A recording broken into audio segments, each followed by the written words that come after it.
ഇപ്പോൾ നമ്മുടെ നാട്ടിൽ അതിശക്തമായിട്ട് പലർക്കും പനിയും ജലദോഷവും തൊണ്ടവേദന മൂക്കടപ്പ് മുതലായിട്ടുള്ള ഒട്ടനവധി പ്രശ്നങ്ങളിലൂടെ കടന്നു പോകുന്ന ഒരു സമയമാണ്. അതായത് നമ്മുടെ ഹോസ്പിറ്റലുകളിൽ ചെന്ന് കഴിഞ്ഞാൽ ഏറ്റവും കൂടുതൽ ഇപ്പോൾ പനിയുടെ ഒരു കാലം പോലെയാണ് നമുക്ക് തോന്നുന്നത്.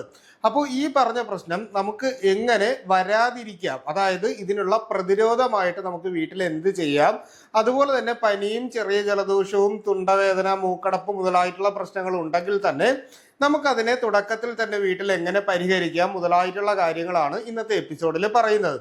നിങ്ങൾക്ക് ഇത്തരത്തിലുള്ള പ്രശ്നങ്ങൾ ഉണ്ടെങ്കിലും നിങ്ങൾക്ക് ഇത്തരത്തിലുള്ള പ്രശ്നങ്ങൾ വരാതിരിക്കുന്നതിന് വേണ്ടിയിട്ടും ഒരുപോലെ ഞാൻ ഇന്ന് പറയുന്ന കാര്യങ്ങൾ നിങ്ങൾക്ക് ചെയ്യാനായിട്ട് പറ്റും. അപ്പോൾ ഇത് ജസ്റ്റ് ഒന്ന് നോട്ട് ചെയ്ത് വെച്ച് കഴിഞ്ഞാൽ നിങ്ങൾക്ക് വീട്ടിൽ എല്ലാവർക്കും ഒരുപോലെ ചെയ്യാനായിട്ട് പറ്റും. നമ്മുടെ നാട്ടിൽ ഇപ്പോൾ ഈ പനി കൂടുതലായിട്ട് പകരുന്നതിൻ്റെ അല്ലെങ്കിൽ ജലദോഷവും കാര്യങ്ങളും പകരുന്നതിൻ്റെ പ്രധാനപ്പെട്ട കാരണം എന്ന് പറഞ്ഞു കഴിഞ്ഞാൽ നമുക്ക് മഴയും വെയിലും മാറി മാറി നിൽക്കുന്ന ഒരു സമയമായതുകൊണ്ടാണ്. അതായത് രാത്രിയിലൊക്കെ അത്യാവശ്യം നല്ല തണുപ്പും, ഇനി നമ്മളൊന്ന് പുറത്തോട്ട് പോയി കഴിഞ്ഞാലും മഴ നനയാനുള്ള ഒരു ടെൻഡൻസി കൂടുതലായിട്ട് വരുന്നത് കൊണ്ടും, അതുപോലെ തന്നെ തണുപ്പടിക്കുമ്പോൾ നമ്മുടെ മൂക്കിൻ്റെ അകത്തുള്ള ടർബിനേറ്റുകളുണ്ട്. അതായത് ആ ടർബിനേറ്റുകൾ വീർത്ത് വന്നതിന് ശേഷം ഹൈപ്പർട്രോഫീഡ് ടർബിനേറ്റ് എന്ന് പറയുന്ന നമ്മുടെ മൂക്ക് ഇങ്ങനെ തുറന്ന് നോക്കിക്കഴിഞ്ഞാൽ തടിച്ച് ഉണ്ട പോലെ നിൽക്കും, ദശ വളരുന്നതല്ലത്. അപ്പോൾ ആ ഒരു കാര്യം കൊണ്ടും തണുത്ത ആഹാരങ്ങളൊക്കെ കഴിക്കുമ്പോൾ നമ്മുടെ തൊണ്ടയിൽ വീങ്ങി വരുന്ന ടോൺസിലൈറ്റിസ് പോലുള്ള പ്രശ്നങ്ങൾ ചിലർക്ക് വരാറുണ്ട്. അതിനോടൊപ്പം തന്നെ ചെവി ഊതി അടയ്ക്കുന്നത് പോലെ ചിലരിൽ നമുക്ക് കാണാനായിട്ട് പറ്റും. അപ്പോൾ അങ്ങനെയുള്ള പ്രശ്നങ്ങളൊക്കെ ഇതിന്റെ ഭാഗമായിട്ട് നമ്മുടെ ശരീരത്തിൽ ഉണ്ടാകാനുള്ള സാധ്യതയുണ്ട്. അപ്പോൾ ഈ പറഞ്ഞ കാര്യങ്ങളൊക്കെ പരമാവധി നമ്മൾ ഒഴിവാക്കുക. ഇനി ഈ സമയത്ത് നമ്മൾ ശ്രദ്ധിക്കേണ്ട കാര്യങ്ങൾ എന്തൊക്കെയാണെന്ന് കൂടി പറയാം. അതായത് നമ്മുടെ വീട്ടിൻ്റെ അടുത്ത് ഒഴിഞ്ഞ ചിരട്ടകളോ പാത്രങ്ങളോ ഒക്കെ തുറന്നിരിക്കുന്നുണ്ട്, അതിൻ്റെ അകത്ത് വെള്ളം കെട്ടി കൊതുക് മുട്ടയിടാനുള്ള ഒരു സാധ്യത ഉണ്ടെങ്കിൽ നിങ്ങൾ പരമാവധി ഇതിനെല്ലാം എടുത്ത് കമിഴ്ത്തി വെക്കുക. വീട്ടിൻ്റെ അടുത്ത് റബ്ബർ മരങ്ങളൊക്കെ ഉണ്ടെങ്കിൽ അതിൻ്റെ ചിരട്ടകളൊക്കെ എടുത്ത് കമിഴ്ത്തി വെക്കാനുള്ള ഒരു രീതി കൊണ്ടുവരിക. അതുപോലെ തന്നെ വൈകുന്നേരം ആകുമ്പോൾ വീട്ടിൽ ജസ്റ്റ് ഒന്ന് പുകയ്ക്കുന്നത്, അപരാജിത ധൂമ ചൂർണം പോലുള്ള പൊടികൾ വാങ്ങിയിട്ട് അതിട്ട് കത്തിച്ചിട്ട് നമ്മൾ വീട്ടിൽ പുകയ്ക്കുന്നത് വൈകുന്നേരത്ത് വളരെ നല്ലതാണ്. കൊതുകിൻ്റെ പ്രശ്നങ്ങളും ഈ ഡെങ്കിപ്പനി മുതലായിട്ടുള്ള പ്രശ്നങ്ങളൊന്നും വരാതിരിക്കുന്നതിനും നല്ല രീതിയിൽ നമ്മൾ സഹായിക്കും. അപ്പോൾ ഈ പറഞ്ഞ കാര്യങ്ങൾ വളരെ അധികം ശ്രദ്ധിക്കുക. ഇനി നമുക്കിതിൻ്റെ ഹോം റെമഡീസിൻ്റെ കാര്യത്തിലേക്ക് വരാം. ഇത് വരാതിരിക്കാനായിട്ട് ഞാൻ പൊതുവെ എൻ്റെ പേഷ്യൻസിന് പറഞ്ഞു കൊടുക്കുന്ന ഒരു കാര്യം എന്ന് പറഞ്ഞാൽ നമ്മൾ ദശമൂലാരിഷ്ടവും അതുപോലെ തന്നെ അമൃതാരിഷ്ടവും നമുക്ക് മേടിക്കാൻ കിട്ടും. അപ്പോൾ ഇത് രണ്ടും കൂടി 15-15, അതായത് 30 ml ഈക്വലായിട്ട് 15-15 എടുത്ത് ഒന്നിച്ച് മിക്സ് ചെയ്ത് ഒരു 30 ml ആക്കിയതിന് ശേഷം നമ്മൾ കഴിക്കുന്നത് വളരെ നല്ലതാണ്. അതായത് അഡൽട്ട് ആണെങ്കിലാണ് ഞാൻ പറഞ്ഞത്, അതായത് 18 വയസ്സിന് മുകളിലുള്ളവർ ആഹാരശേഷം രാവിലെയോ രാത്രിയോ ഒരു നേരം കഴിക്കുന്നത് വളരെ നല്ലതാണ്. ഇനി നമുക്ക് ഒരു 5 വയസ്സിന് മുകളിലോട്ടാണെന്നുണ്ടെങ്കിൽ നമ്മളൊരു 10 ml എടുത്തതിന് ശേഷം മിക്സ് ചെയ്ത് 20 ml ആക്കിയിട്ട് 10 വയസ്സിന് അല്ലെങ്കിൽ 5 വയസ്സിന് മുകളിലുള്ള കുട്ടികൾക്ക് നമുക്ക് കൊടുക്കാനായിട്ട് പറ്റുന്നതാണ്. അപ്പോൾ ഇതും ഒരു നേരം നമ്മൾ കൊടുത്താൽ മതി. അപ്പോൾ ഈ ഒരു രീതിയിലും പ്രതിരോധമായിട്ട് നമുക്ക് മരുന്ന് വാങ്ങി ഉപയോഗിക്കാം. ഇനി വീട്ടിൽ ചെയ്യാൻ പറ്റുന്ന കാര്യങ്ങളെ പറ്റിയിട്ടാണെങ്കിൽ നമ്മുടെയൊക്കെ വീട്ടിൽ ഈ പനിക്കൂർക്ക ഇല കിട്ടും. അപ്പോൾ ഈ പനിക്കൂർക്ക ഇല ഒരു 5-6 ഇല ഒരാൾക്ക് വേണ്ടിയിട്ടാണ് പറയുന്നത്. അപ്പോൾ ഒരു 5-6 ഇല പറിച്ച് ഇതിനെ ചെറുതായിട്ട് വാട്ടിയതിന് ശേഷം ഇതിനെ പിഴിഞ്ഞെടുക്കുക. പിഴിഞ്ഞെടുത്തിട്ട് ഇതിൻ്റെ അകത്തേക്ക് അല്പം കുരുമുളക് പൊടി ഒരല്പം മഞ്ഞൾപ്പൊടിയും കൂടെ മിക്സ് ചെയ്തതിന് ശേഷം ഇതിൻ്റെ അകത്തേക്ക് കുറച്ച് തേനും കൂടി ഒഴിച്ചിട്ട് നമ്മൾ ഏതെങ്കിലും 1-2 നേരം നമ്മൾ കഴിച്ചു കഴിഞ്ഞാൽ തൊണ്ടവേദന മുതലായിട്ടുള്ള പ്രശ്നങ്ങളൊക്കെ മാറുന്നതിന് വേണ്ടിയിട്ട് നല്ല രീതിയിൽ സഹായിക്കും.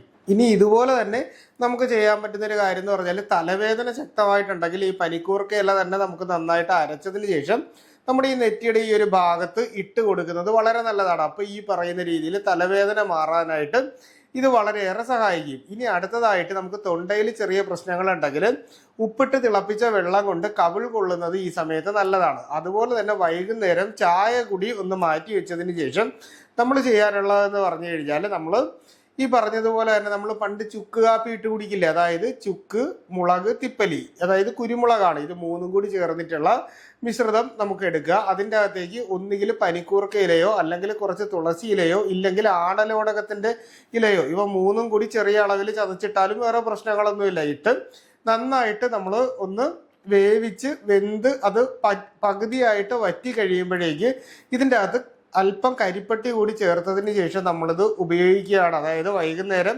വീട്ടിലെല്ലാവരും ഒന്ന് തൊണ്ടയിൽ കവിൾ കൊള്ളുന്നത് പോലെ കൊണ്ട് നിർത്തിക്കൊണ്ട് കുടിക്കുകയാണെന്നുണ്ടെങ്കിൽ നമുക്ക് ഇത്തരത്തിലുള്ള പ്രശ്നങ്ങൾ മാറും. നല്ല രീതിയിൽ ഇൻഫെക്ഷൻ കുറയുന്നതിനും അതുപോലെ തന്നെ ബാക്ടീരിയൽ ഗ്രോത്ത് പ്രിവെന്റ് ചെയ്യുന്നതിനും ഇതിൻ്റെ അകത്ത് അത്യാവശ്യം നമ്മുടെ ദഹന സംബന്ധമായിട്ടുള്ള പ്രശ്നങ്ങളൊക്കെ മാറാനുള്ള സഹായം ചെയ്യുന്നത് കൊണ്ടും ഈ സീസണിൽ ഇത് ഉപയോഗിക്കുന്നത് വളരെ നല്ലൊരു കാര്യമാണ്. അടുത്തത് നമുക്ക് ചെയ്യാൻ പറ്റുന്നതെന്ന് പറഞ്ഞാൽ പനിക്കൂർക്കയും അതുപോലെ തന്നെ ഉപ്പും കൂടെ ഇട്ട് തിളപ്പിച്ച വെള്ളം കൊണ്ട് ആവി പിടിച്ച് കഴിയുക.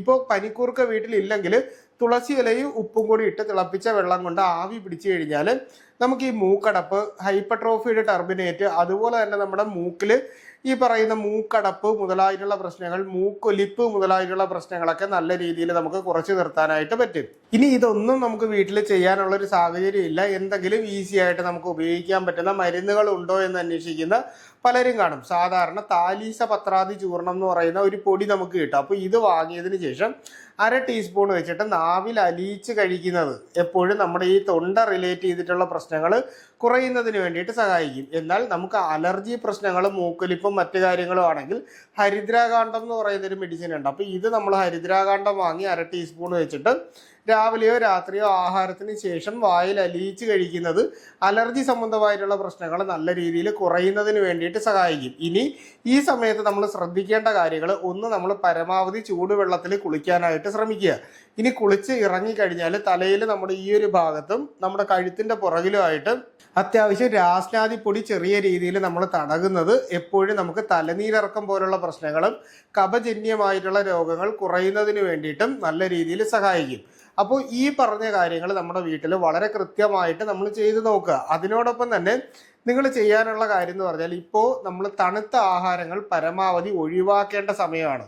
അമിതമായിട്ട് ഫാസ്റ്റ് ഫുഡുകളും അതുപോലെ തന്നെ കാർബണേറ്റഡ് ഡ്രിങ്ക്സും മറ്റും കഴിച്ചു കഴിഞ്ഞാൽ തണുപ്പ് കാലമായതുകൊണ്ട് തന്നെ നമുക്ക് അമിതമായിട്ട് ഈ പറയുന്ന ദഹന പ്രശ്നങ്ങൾ ഉണ്ടാകാനുള്ള സാധ്യത നമ്മുടെ ശരീരത്തിൽ വർദ്ധിക്കും. അതിൻ്റെ ഫലമായിട്ട് പലപ്പോഴും നമ്മുടെ ആമാശയജന്യമായിട്ടാണ് പലപ്പോഴും ജ്വരം, അതായത് പനി മുതലായിട്ടുള്ള രോഗങ്ങൾ ഉണ്ടാവുന്നത്. അപ്പോൾ നമുക്ക് ഈ പറയുന്ന പോലെ പനി വരാനുള്ള സാധ്യത നമ്മുടെ ശരീരത്തിൻ്റെ അകത്ത് വളരെയേറെ വർദ്ധിപ്പിക്കുക. അപ്പോൾ ഈ ഒരു കാര്യം കൂടി നിങ്ങൾ മനസ്സിൽ വെക്കുക. ഇനി മറ്റു ചിലർക്ക് ഉണ്ടാവുന്ന പ്രശ്നം എന്ന് പറഞ്ഞു കഴിഞ്ഞാൽ അവർക്ക് അതിശക്തമായിട്ട് സൈനസിൻ്റെ അകത്തുണ്ടാവുന്ന പെയിൻ, അതായത് നമ്മുടെ ഈ ഒരു ഭാഗത്ത്, അതായത് ഇവിടെ ഫ്രോണ്ടൽ സൈനസ്, എത്മോയിഡ്, അതുപോലെ തന്നെ മാക്സിലറി, സ്പീനോയിഡ് എന്ന് പറഞ്ഞ് ഉള്ളിലുള്ള ഈ സൈനസിൻ്റെ അകത്ത് കഫം വന്ന് നിറയുന്ന രീതിയിലുള്ള പ്രശ്നങ്ങൾ കാണും. അപ്പോൾ ഇത്തരത്തിൽ സൈനസൈറ്റിസ് പോലെ വന്നു കഴിഞ്ഞാൽ നമ്മൾ ആവി പിടിക്കുന്നത് വളരെ നല്ല ഒരു റെമഡിയാണ്. അപ്പോൾ ആ രീതിയിൽ നിങ്ങളൊന്ന് ആവി പിടിക്കുക. നാഗാർജുന ഫാർമസിയിലെ ഹാലിൻ ഡ്രോപ്സ് എന്നിട്ടും അതുപോലെ തന്നെ നോസ്ട്രി ക്യാപ്പ് എന്ന് പറഞ്ഞ് കോട്ടയ്ക്കൽ ഫാർമസിയിൽ നമുക്ക് വാങ്ങാൻ കിട്ടുന്ന ഈ ഒരു ചെറിയ ക്യാപ്സ്യൂൾ ഉണ്ട്. ഇത് പൊട്ടിച്ച് വെള്ളത്തിൻ്റെ അകത്തിട്ടിട്ട് ആവി പിടിക്കുന്നത് ഈ സമയത്ത് വളരെ നല്ലതാണ്. പനിക്കൂർക്കയിലെയോ അല്ലെങ്കിൽ തുളസിയിലയിട്ട് ആവി പിടിച്ചാൽ നമുക്ക് ഏകദേശം ഈ ഒരു എഫക്റ്റ് തന്നെ ആയിരിക്കും കിട്ടുന്നത്. എന്നാൽ നിങ്ങൾ മനസ്സിലാക്കാനുള്ളത്, ഈ സമയത്ത് ശക്തമായിട്ടുള്ള വയറുവേദന, ശക്തമായിട്ടുള്ള വയറിളക്കം, ഛർദിൽ, അതിനോടൊപ്പം തന്നെ ശക്തമായിട്ട് നമ്മുടെ പനി, അതിനോടൊപ്പം ജോയിന്റിൽ അതികഠിനമായിട്ടുള്ള വേദന, വിറയല് പോലെ, അതായത് നമുക്ക് ഈ ഉള്ളിൽ പനി വന്നിട്ട് നമ്മളിങ്ങനെ വിറയ്ക്കില്ലേ, ഷിവറിങ് മുതലായിട്ടുള്ള പ്രശ്നങ്ങൾ നിങ്ങൾക്ക് കണ്ടു കഴിഞ്ഞാൽ ഉടൻ തന്നെ എത്രയും പെട്ടെന്ന് നമ്മുടെ തൊട്ടടുത്തുള്ള ഹോസ്പിറ്റലിൽ പോയി വേണ്ട രക്തപരിശോധനകൾ ചെയ്ത് ആ രക്തപരിശോധനകളിൽ വേണ്ട ചികിത്സകൾ നമ്മൾ തേടേണ്ടത് വളരെ അത്യാവശ്യമാണ്. ഈ സമയത്ത് കഞ്ഞിവെള്ളത്തിൽ ഉപ്പിട്ട് കഴിക്കുന്നത് വളരെ നല്ലതാണ് ആരോഗ്യം മെച്ചപ്പെടുത്താനായിട്ട്. ഇനി പനി വന്ന് മാറിയ ആളുകളാണ് നിങ്ങളെങ്കിൽ തീർച്ചയായിട്ടും ഈ ഒരാഴ്ച അല്ലെങ്കിൽ ഒരു 10 ദിവസത്തേക്ക് നിങ്ങൾ ഒരു കാരണവശാലും കട്ടിയുള്ള ആഹാരങ്ങൾ കഴിക്കരുത്. പരമാവധി കട്ടി കുറഞ്ഞിട്ടുള്ള ഒരു നമുക്ക് കഞ്ഞി പോലുള്ള ആഹാരങ്ങളോ ഒക്കെയാണ് നമ്മൾ ഈ സമയത്ത് കഴിക്കാനുള്ള. മലർക്കഞ്ഞി കഴിക്കുന്നതും ഓട്സ് കഴിക്കുന്നതും ദോശയൊക്കെ പോലെ കട്ടി കുറഞ്ഞിട്ടുള്ള ആഹാരങ്ങൾ, പൊരിച്ചതും മറ്റുമായിട്ടുള്ള ആഹാരങ്ങൾ ഒഴിവാക്കേണ്ടത് ഈ സമയത്ത് വളരെ അത്യാവശ്യമാണ്. ഇപ്പോൾ ഒരുപാട് പേർക്ക് പനി ഉള്ളത് കൊണ്ടാണ് ഞാൻ ഈ ഒരു കാര്യത്തെ പറ്റിയിട്ട് ഇന്ന് വീഡിയോ ചെയ്തത്. നിങ്ങൾക്ക് ഇതുമായിട്ട് ബന്ധപ്പെട്ട് എന്തെങ്കിലും സംശയങ്ങൾ ഉണ്ടെങ്കിൽ അത് കമൻ്റായിട്ടോ നമ്മുടെ നമ്പറിലോ ചോദിക്കാം. കൃത്യമായിട്ടുള്ള റിപ്ലൈ നിങ്ങൾക്ക് കിട്ടുന്നതായിരിക്കും. അപ്പോൾ ഇത്തരത്തിലുള്ള പുതിയ പുതിയ അറിവുകളായിട്ട് നമുക്ക് വീണ്ടും മറ്റൊരു അവസരത്തിൽ കണ്ടുമുട്ടാം. അതുവരെ എല്ലാവർക്കും ഗുഡ് ബൈ.